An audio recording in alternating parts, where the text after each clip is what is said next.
And we are live. How's it going, Paul? Hey, what's going on? You forgot your Land Investing Pro shirt again. Yeah, I did forget again. You got to remind me. But yeah, Uh, yeah, we live we in the are right live. groups this time. I hope so.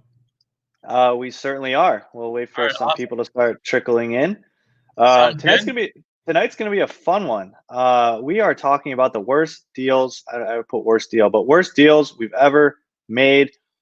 Willie, I feel like I hear about these deals from you from when before we started together, and then they just end up on our website, and I'm like, why do we have this lot in New Mexico? Where did this come from? Why do we have a lot in Northern California that no one can get to?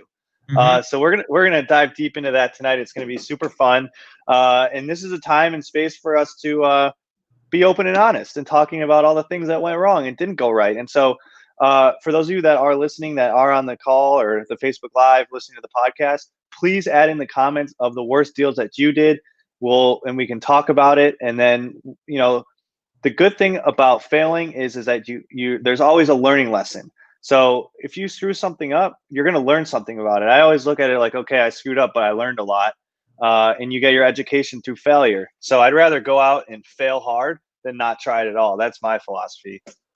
Yeah, no, I totally agree. And so, I mean, really, since we've partnered up, I'm not sure that we've lost money on a deal. But I mean, I guess this conversation is going to be mostly me talking because I don't think we've lost money on any deal since. Well, we could talk about one deal that we did. There's two deals that come to mind. One is one that we have up for sale that I'm a little worried about, and then the other one is that one in California that we went out and visited it, and we thought we were screwed, but we're not. But it still wasn't a good deal. Yeah. But those are the two that come to mind. Are there any other two that come to No, your those mind? those are the two that I was going to mention. The one that we actually went on site and talked to the neighbors just for kicks when we were out there. Yeah. That's one deal. But I guess we can get started. Do you mind if I just start sharing some deals that I lost money on or didn't do so well before we got started? Because I mean, we haven't lost money on a deal. I don't know that we will, but I mean, I had a lot of bumps and bruises. Not necessarily losing money right away, but making mistakes on deals. And maybe we could broaden the topic to some mistakes and things to avoid when doing Yeah, for sure. deals. Yeah. Well, I think you should do that, but I also think you should talk about, and I think this is like pretty helpful for a lot of the students or people that are interested in getting involved with land investing. I feel that people are scared to price their properties, like a big mistake or bad deals is underpricing your property. I think we could also touch upon that because I know, remember we looked through our inventory list and you show me a property, you're like, wow, I undersold that, I undersold this, I undersold that. So I think that that's also a big mistake that people make, and we can totally talk about that too, because that goes hand in hand with making a bad deal. If you undervalue your property and you could have got more, that's a bad deal. That's a bad deal, straight up. Definitely. And yeah, so why don't I talk about? There's a couple deals that come to mind, and the main theme. So, well, let me talk about. There's two mistakes that I made prior to investing with Paul. The first mistake is buying property out in New Mexico, and We hate New Mexico. there's nothing wrong with New Mexico. I love the New Mexicans. I love the culture, everything about it. The land is pretty, but the market is just no good. The market is really, really bad. So, I mean, well, I guess there's a few different mistakes I made. So, buying in a bad market is by far the worst mistake that you can have. You could buy a property wrong. You could not do your diligence properly. Um, you can buy a property without access. You can buy a property with back taxes. You can buy a property with a lien on it. I would rather make those mistakes than choosing the wrong market to invest. And New Mexico, while it's a great state, beautiful, a lot of culture, a lot of good things going for it, the market is really, really bad. Why do you think the market is really bad? Well, I mean, you could look at the data first. No. I'm saying besides the data, why do you think, is it that, I mean, I think it's probably bad because not a lot of people live there, right? Yeah, well, I mean, I think first and foremost, the data suggests that it's bad. It's no good. So, I mean, like that's what we care about is the data, and the data is really bad. And my experience is just a reflection of the market, which is not a good market. So I've just had a bad experience, really long days on market, and wanting to sell things that just won't sell. So that's been a mistake that I've made. And if you guys have any comments or questions on any of the deals or whatever we're talking about, feel free to comment in the chat. And I think we ignored our boy Freddie here. So Freddie's on. How's it going, Freddie? The New Mexican comment. The New Mexicans are great people. LOL. Yeah. So I'm just rolling with it. So yeah, if you have any comments, questions about mistakes, diligence, whatever, please comment in the chat. YouTube, Facebook, wherever you're listening, we'd love to interact with you guys. So that is the first mistake. Do you want to make any comments on that, Paul? No, I mean that's we have like a hard rule: no New Mexico. That's from all of Willie's deals that he made prior to us starting our business. Is the main rule is don't do business in New Mexico. I'm sure there's people making money in New Mexico, but it just hasn't been a strong market you can for make us. money. You just you can make market. You can make good money anywhere, but yeah, too many days on market. So a couple deals. I actually bought I made a big mistake. I bought 20 properties in New Mexico before us getting started. Was that in your first? Was that like in one shot, or you bought? No, it was like a couple different mailers, a few different counties. I would say all of them, but a couple of them have sold, and I bought those at least several months prior to us partnering up, and we partnered up when did we originally? August of 2019, about a year ago. Well, we didn't send out a first mailer until September or October. September, yeah. October. Yeah, so call it October 1st. Several months before October of last year, and I still have those properties. So not going to go back there. I didn't realize you were mailing up until we started together. I didn't know that late in your career you were still New Mexicaning. Yeah. So I think I got out of New Mexico before even my latest mailers before we started. So it's been a little while. So number one rule for me is choose a good market. Don't invest in anywhere where there's no activity. And if you avoid that mistake, then honestly, the other mistakes are more forgiving. And I'm happy to talk about my other mistakes unless you want to chime in and talk about maybe. Well, why don't you go in and talk about some of the mistakes that you made or we made together over the past year, and then I'll go back into some more details on mistakes that I've made. Yeah, trying to think. What comes to mind right away is those two properties, but general mistakes. I'm trying to think. I don't know. Nothing immediately is coming to mind. As far as wow, we really screwed that up for a long time. I would say one of the mistakes we made in the beginning was not thinking about our break even. It was more so we should just get this down payment because it sounds cool. And we should it's this, and the monthly payment should be this long because it sounds like it should be. I remember our first couple months we were kind of running like that, and then it was no, we need to be operating on this is your break even. This is how many months the term should be. This is your break even. Work backwards. And I think that was a big mistake we made in the beginning. Yeah, intuition is good, but I like numbers better than so. That sounds like a good monthly. That sounds like a good down payment. Let's take it. So, I agree with that. Cool. So Jeff Bush says, "Good evening, guys. So I just had a deal partnering with Jeff Bush. So we are mailing a market. I don't want to name it just so no one else goes in the same rush to the same area, but we are mailing a market together. So for those who don't know, our deal partnering is a new initiative that we are offering to students. And it is, if you guys are interested, you need to be a Land Investing Pros member, but you can work directly with myself and David. We're doing the deal partnerings. I'll be in the background. Help you guys choose markets, build your list, price list, get things out in the mail, close deals, and market and sell properties. But you got to be a Land Investing Pros member for that."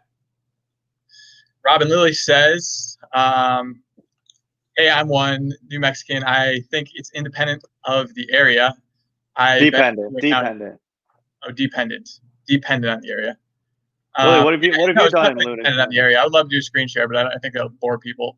Just show you some markets. I mean, there's some markets you can get near Albuquerque, and it's a little bit better. I actually just sold a bunch out of New Mexico in the past couple months, but I had those for a long time. It's definitely dependent on the market. I'm saying as on the whole, it's a slower market than most other areas. Yeah. Freddie says, I did my first self-closing a little over a week ago and bought a small property in Colorado City, Colorado for $350. Have it listed for $2,900 with owner financing. Not getting any response so far, but stuff is selling there. I've been working in this county, just not in this area, and it's my cheapest first residential lot except for Florida deals. How can I best market these small residential lots in less populated areas? Paul, you want to take that? Let me read it again. It's a lot. It's a lot about lots. A lot about lots. So you bought it for $350. You bought it. You only had it for a week. You've only had it for a week. You got to give it some time. Just keep renewing the Facebook post, and I don't know. I feel like a week is not a good judgment. I feel like you need a little bit more time. $350 for a lot in Colorado. I can pull up Zillow right now, and I can tell you that there is no property for sale in Colorado for $350. So you should definitely make some money. I would be skeptical of selling it at that cheap, $2,900. That's also like, I don't know if there's any property on the market. Maybe you've looked this up, but I don't know if there's any property in Colorado that's on the market. I'm going to look it up. Well, I'm going to look it up while you go over the next thing, because $2,900 seems really cheap. So I'll let you. Even if it's like a really bad property, I think you're underselling it. But that's just me. I don't think we sell anything under $6,000, even if we buy it for that price. Well, I guess the lowest on the market in that territory is $2,000. Okay, so maybe I'm wrong. But yeah, 350 Facebook user. I'm not sure who this is. I don't know if you could pull this up, Paul. The name of the person here. Do you try to push to ACH? This is Jim Spinoza. Jim, unrelated to you. Do you try to push to ACH for the monthly payment after they pay the down payment? And it's probably a really smart idea, and we probably should do it, but we just take credit cards. Yeah, why don't we do that? We could save on the fees. Yeah, we should, and I don't have a good answer for you. And like it's been on my list, and I haven't transferred to do it, but it's a good idea. Like especially for the seasoned notes, I just don't want there to be any friction from people like giving us their bank account info and like screw you guys, I'm not giving you like your payment because you're asking for too much. In our contract, it says that you pay a 3% fee if you pay credit cards. We just don't charge you. We don't. But I think it's probably smart after a year and the note's a little bit seasoned and there's no fear of someone else like leaving the property. I think it's probably good to push them towards ACH. So I think it's a smart idea. Mike Novak says, what's up? What's up, Mike? Jeff Bush says, I highly suggest it. I learned a lot from my first deal partnering session. So Jeff and I and his wife / girlfriend just spoke a couple days ago, and we sent out a mailer in a very quick amount of time, or at least I gave him guidance, and I think it went really well. And like these things, churning them out, and I think it's very beneficial, especially if it's one of your first mailers, or even if you just want a different perspective. I am doing this real time, and I can't even tell you how many mailers I've done. So I think I'm pretty. You're a machine with mailers. I'm a mailer machine. So if you guys want to work directly with me and help you choose a market, build a list, price it, I suggest joining and signing up. So let me talk about the Freddie thing. So oops. So Freddie, I looked at that area, and you mailed in an area that doesn't have a lot of activity, and you took the course, and you know what we teach, and you didn't follow our directions. What's the market? It's slow. It's a slow market within Colorado. I know it's a good deal. Pretty good market. No, it's not. It's not. You're thinking of. I mean, he can't lose at that price point. No. You're not. You're not going to lose, but it is in fact a slow market. That's all I have to say. Like we're confirming that it's a slow market, but yeah. Freddie, I'm only singling you out because you're a freaking rock star, and you've done very, very well. And you're a rock star student. So I do have a question for you, Freddie. You were doing those high-end deals, and they seem to be working. So yeah, why changed? Not continue to try to do those deals? And rather than doing these micro ones. I think like if you could learn how to do the big ones and make that spread, I think it's not a bad idea. However, I mean, we do the kind of smaller ones, owner finance deals, pretty regularly, and they're very profitable. So I don't dissuade you from doing it, but just a question. He replied. He said, he mailed part of this county in a different city and got a deal, but the owner said he wanted to sell a smaller lot an hour away. So there's your answer. Okay, fair enough. But hey, at 350, we'll probably buy almost anything. Yeah, we'll buy anything at 350. Yeah, like I could unless it's like a sliver of something or like a common area. We have sold a sidewalk before. We have sold a sidewalk. It came in a package. It actually just sold. That wasn't a mistake. That was just kind of like, I can't believe this is happening. So I guess I could tell that story really quick. So we bought a package deal back last year, and there's like 20 properties in there. It was like we bought a whole subdivision, and included in there was like, they have to mark, like, for whatever reason, this subdivision, it had a sidewalk. It was like this, it looked like a slip and slide. It was like a almost, it was like a big like J or something. It was like almost, what was it, 2 acres or 3 acres or something like that? Like it was like this thin, like this really thin thing that went like, sorry, my camera's over here. This thin thing that went like this and ran through all the parcels. It was like, you can't do anything with it. The city said you can't do anything with it, but it was like 2 or 3 acres, and we were getting calls all day. We priced it like $5,000. We got it for free, and we actually ended up selling it to someone. And every single time someone called, we're like, you can't ever do anything with this. You can't build on it. They're like, yeah, but it's like 3 acres. And we're like, you're going to build like the world's largest slip and slide? Like we ended up selling it, but like, if you choose the right market, you can literally sell anything. Yeah. That's kind of the moral. That's kind of the moral of the story. It's a good moral. Everything sells. Everything sells. I like this one. This is from Andrew Anderson. Podcast works better this week when it's not just the Paul show. No hard feelings, Paul. I appreciate answering questions. Yeah, that makes me smile a little bit. That was Willie was in Utah, and in our paid private group, we go live once a week. Yeah. And it was supposed to be his week. Willie's biggest thing is like mindset, and you've made all those videos on mindset, and then I had to do it, and I don't know, there wasn't a lot of people commenting, and I just rambled for 20 minutes, and it was tough, and apparently no one liked it, including him, including also, Andrew. Kind of boring. Yeah, I don't like talking to myself. It's not fun.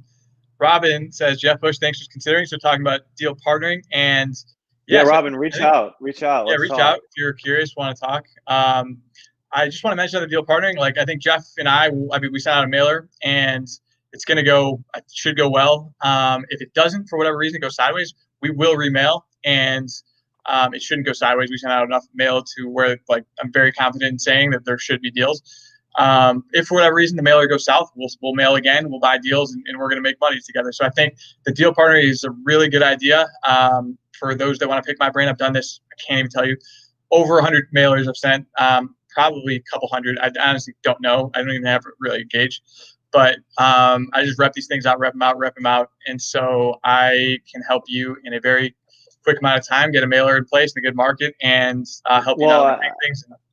I think you're kind of missing. You're missing the bigger picture, bigger point for those of you that are interested. Is doing deal partnering with us on one mailer. You're going to make that money back that you invested to do the deal partnering. That's a given because the margins in the markets that we're selecting on one. If you get you will get at least one property from the mailer. That's for sure.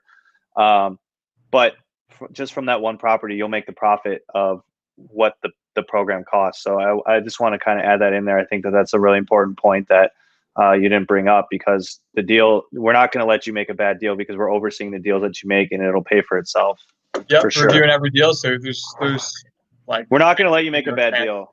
Yeah, basically no chance you're going to buy a bad deal. Paul and I have partnered together. I have not let Paul do a bad deal. And one of the deals that he was going to mention here is one that I was out of town, I was out of sight, and he bought it, and I was like, oh. But what are you talking about?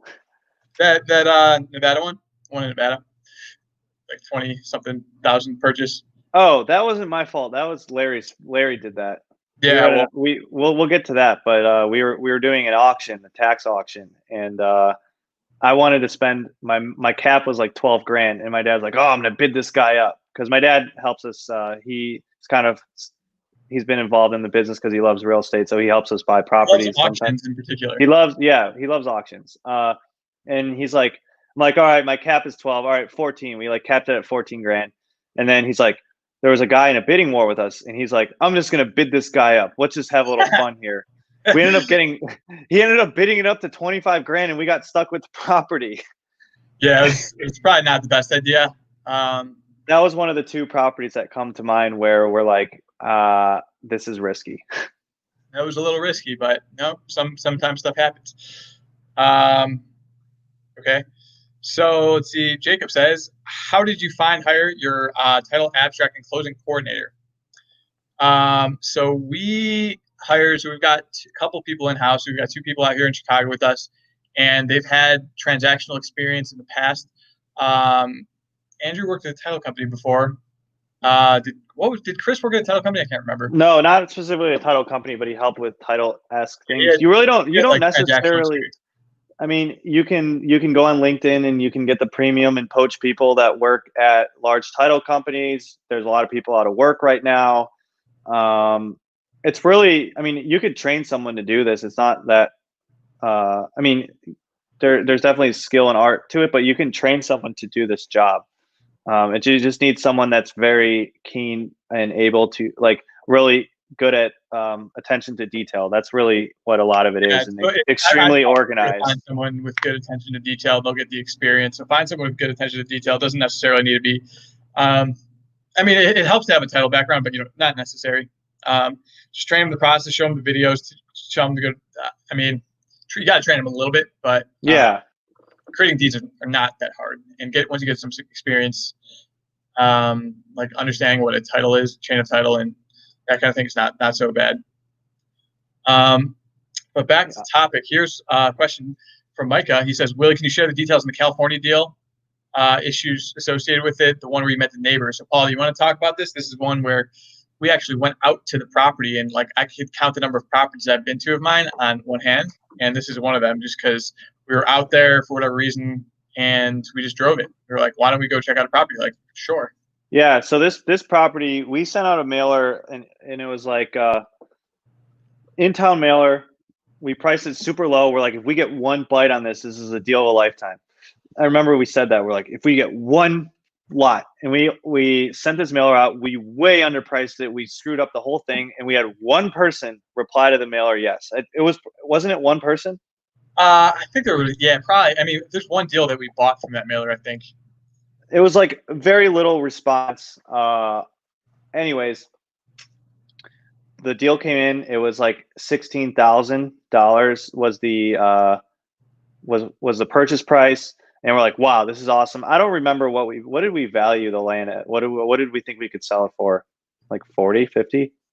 I thought we could sell for like 60. I mean, we originally thought we were going to sell at 60, and then that just didn't happen. Yeah, so we're like, oh, wow, this is huge. I'm like, let's get a real estate agent on it. We get 2 different real estate agents. We call them up, and we're like, hey, we have this lot. We're looking. This is after we closed title. We probably, in retrospect, we should have done this before closing title. So that's a big tip for you guys. If you guys have a deal under contract and you want to list it, and it's a fairly expensive property, get a realtor on and be like, I got this property and title, and I want to list it. And you probably should, if it's an expensive lot, get them to list it for you. And you'd be surprised. What real estate agents will do without having a contract or even telling them you're going to work with them. They'll drive out there, they'll take pictures, they'll give you your opinion, and then they don't even expect you to work with them. So that's just a little. So if you got an expensive deal in title and you want to immediately flip it, which is what we do, and it's an expensive lot, they will literally do your diligence for you while the property's in title before you send a wire. Just tell them you're gonna give them the listing afterwards, and it shouldn't be a problem. So just contacting realtors, and I think that's a great tip to make sure that you're not screwing up in your diligence process. Yeah, and so we had 2 different real estate agents. We're like, oh yeah, this is worth so much, and they're like, yeah, this is worth, I forget, like they're selling us like 20 or 22,000 or 25, and they're like this lot's not buildable. This is where all the houses, all the water drains into this lot or something like that, or the drain pipes was in the back end of the lot, and they're like, only a very small portion of this lot is buildable. And we're like, oh my God, like this is the first time we screwed up in the business. Like this is so bad. This is the worst deal we ever did. And so we were like, but Willie and I were like, I don't believe it. Like these real estate agents don't know what they're talking about. This lot's fine. I promise you it's fine. So we were going out to LA anyways, to meet with some people out there, and we're like, okay, we're gonna look at some of our properties. So we went to this property, and we went there, and like the front half was fine, and the back of it was all like cracked, and like you could see the drain pipes in the back. And we're like, let's go try to sell it to the neighbor. Willie and I literally went. Well, Willie did it, and it was me, Willie, and David. And we literally just knocked on the neighbor's door, and we're like, hey, we own the lot next door. Do you want to buy it? And like, that's literally how ambitious we were. We're like, let's just try to sell it right now. So Willie, why don't you pick up and tell the story of what that guy said? I remember what he said. I remember he said like, no, he said, I kind of remember what he said. He thought I was the old owner, and he was like really mad at me at the beginning. Like there's basically like property, like the foundation's all screwed up, and it was cracking his driveway, and he's like, yeah, I was planning on suing this guy. And we're like, oh crap, now we're gonna get sued. Like everyone hates the guy who originally owned this lot. And we're like, okay, we're not knocking on any more doors. And we're like, oh God, we're so screwed on this property. We're like, let's just put it up for sale at break even, call it a day. Someone will buy it on terms. And someone did. I don't remember what we ended up. Did we end up selling it for more than what we bought it for?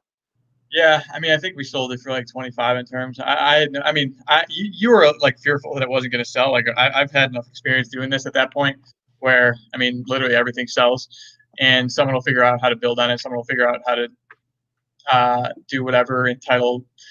I don't go through the entitlement process. Go talk to the county and make sure that everything gets done properly so you can build on it. And so, I mean, that is kind of the key to what we do. Is we are not going so deep into diligence. So we're going to sell to the guy who's going to, and the guy who's going to figure it out. So we're not going to be like, we're not spending all of our time calling the county planning and zoning department, trying to rezone things and try to make it so like you could build on this part of the property and go to try to build the foundation on the back of the property. So that's not what we focus on. So I had enough experience where this location was so good that I knew like there was no chance that we were going to lose, even if there were some issues from the neighbors. So that was my perspective. But I would say that might be the worst deal. Those two deals we just talked about are the worst two deals that we've done since we've been together. Again, we're making money on that one, and we will make money on the other one, right, Paul? I'm not sure. Well, yeah. Then I dumped another $15,000 into the lot for water rights. Oh, like we did?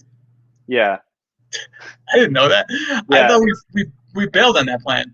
No, we figured out that everything in that county, in order to sell it, if you want to get more money for it, you have to have the water rights. Okay. So anyways, we're in at $45,000 for this lot. We have it listed for $100,000.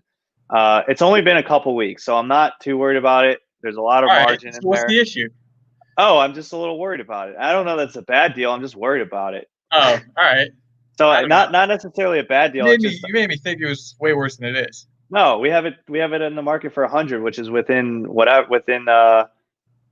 comps, but I'm just worried because we haven't gotten any inquiries yet.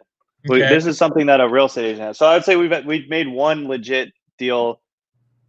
The end of this story has not been written yet for this other property. Let's put it that way. Wow, a lot of comments have come in. I want to touch on Jeff's really quick. We were talking about the deal partnering, and Jeff says, I agree with Paul. I did the math on lower priced properties than what Willie and I looked at, and the ROI will be a lot more than the small initial fee to essentially get involved with this program. So there it is right there. Jeff, one of our students who is involved with this, is confirming that we're sending out a mailer for probably, I don't know, Jeff, you might have sorted it, but hopefully 2,000 units getting sent out. So I would hope that we could buy 4 to 5 properties on there. And depending on, I assume we'll make, I don't want to make any promises, but I think we talked about margins of buying for 3,500, selling for around 10 to 12. And I think we could hopefully rep that out 4 times. I can't make any promises. That's just kind of where I feel it'll come out.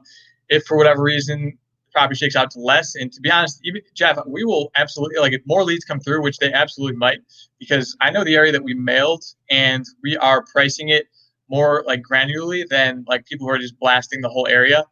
And so I think we might get a bit more than 4 deals, and we're happy to buy any of those wholesale from you if you get any good deals there.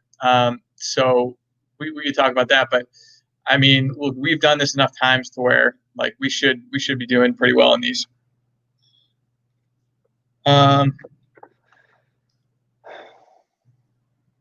See this one, Facebook user. Let's just try to answer all the questions and then log off. How's that sound? Yeah, and also I want everyone to stay on. We are going to, for those of you that are on the call or on the live, we're gonna offer something special at the end. I mentioned we were gonna start doing this randomly when we feel like it. So I talked about it last time. Now it's Willie's turn to talk about it, but stay tuned to the end, and we're going to we're gonna do something special tonight. You see that big grin on Willie's face. What? Yeah, because I got an idea how this is gonna work, and it's gonna be good. I love it. You're I have actually no idea what he's gonna say, but I can see on his face just from being business partners with Willie when he's got a smile on his face and he's grinning. It should be good. So definitely stay till the end because I actually have no idea what Willie's gonna say. Yeah. Okay, cool. So hey Willie, Paul, so let's see. Do you know who this Facebook user is? Let's see. Check it out. Hey Willie and Paul, we just bought a bunch of property in the same area we have been investing in. We've only sold 1 out of 9 in the last month, and I'm starting to get concerned. How long would you wait before you drop the price? So I would not drop the price. Chances are you valued it properly. If you want to shoot the county or whatever, I could give you more insight. But I think it's a good idea that you bought a bunch in the same area, because then you're going to start to become a marketplace in that area. And yeah, I wouldn't panic. I would not panic. I would stick to your guns for a little while. Continue marketing it properly on Facebook Marketplace. Continue driving traffic to your site. Continue marketing to an email list. Building your buyers list. Those are the things that'll work. And you might get a little traction at first, and then things will snowball. And like 1 week you'll sell 4 of them. You're gonna be like, damn it, I wish I bought more. So I would just say be patient. That's just kind of how it goes. Mike Novak says, still using MoonClerk. Ever any issues? So MoonClerk's great. Yeah, MoonClerk's great. I mean, like, we have not had any issue. We don't use MoonClerk anymore. However, we do sometimes when it's special situations. We use it for special situations. Yeah. So MoonClerk's great. I know some people who have been kicked off Stripe, and so I would say read Stripe's terms and conditions. If it's not suited for your business, then don't do it. However, it had worked for me for a while, and I would say MoonClerk is very easy to use, user-friendly for sending out links and offering credit card access on your website. Jacob Lucas says, thank you. No, thank you. On an offer I have out from seller, question about the title. My wife is on title with me, and she's passed in 2018. We have an affidavit of heirship, which was satisfactory on another property we sold. Would that be a problem? So this is an issue with if it's someone's wife who's on a property and she has passed. If it's in a community property state, there's going to be no issue there. You're just going to need to get that affidavit of heirship from the county. And it will take the wife's name off of the title. If it's not in the community property state, it gets a little bit more confusing. If there's joint tenants with rights of survivorship, that's helpful. So that's how I would think of it. Properties in Texas. I'm not sure if Texas is a community property state or not. I'm sure a quick Google search will tell that to you. Or you could call the county recorder, and they're going to tell you it is a legal question, but you have to really phrase it as, here's what I'm going to do. I'm going to send an affidavit of heirship with this deed. Is that going to get this person's name off of the property so it's only in his husband's name? And if they say yes, and that there's your answer. If they say it's a legal question, you have to be like, no, it's not. And here's why. It's because I'm asking you if you're going to take this person's name off of the title if I send you this affidavit. and there's no legal question there. But that's how you kind of skate around that. Facebook user. I don't know if you want to pull up the name, Paul. If a zip code has solid solds, but only 1 to 2K people on the list, would you still market to it or mail a bigger zip code? What do you think, Paul? This is Anthony Walters. So he's saying that is he looking? I'm guessing he's looking at it on DataTree, and he's trying to do a list, and there's only 1 to 2,000 people. So is that? I would say that's probably a little small. Once you go and clean the data, that you're not going to have enough. I don't know. People are mailing on different amounts than us, so I'm like, my opinion is kind of skewed to higher volume. So, I mean, I think it's a little low. What do you think? I think it's. I wouldn't worry about it. I would just say pick another zip code and mail all of them. Pick like that's the solution. Is add some more zip codes to that. Yeah, like surrounding. And you should be doing like polygons. Not you could do nice little drawing polygon. Pick that area out. Mike Novak says, I think that's what he said. Yeah. All right, Willie. I think that's it. Let's hear this big deal that I have no idea what you're going to say. So I'm going to turn it over to you, and I'm going to stop talking. Okay. All right.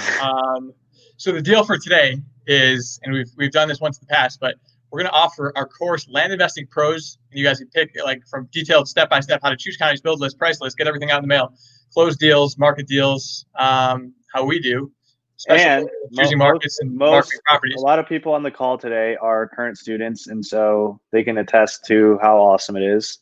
A lot of the people commenting today. And this is for the first person who messages Paul. Oh, it's me?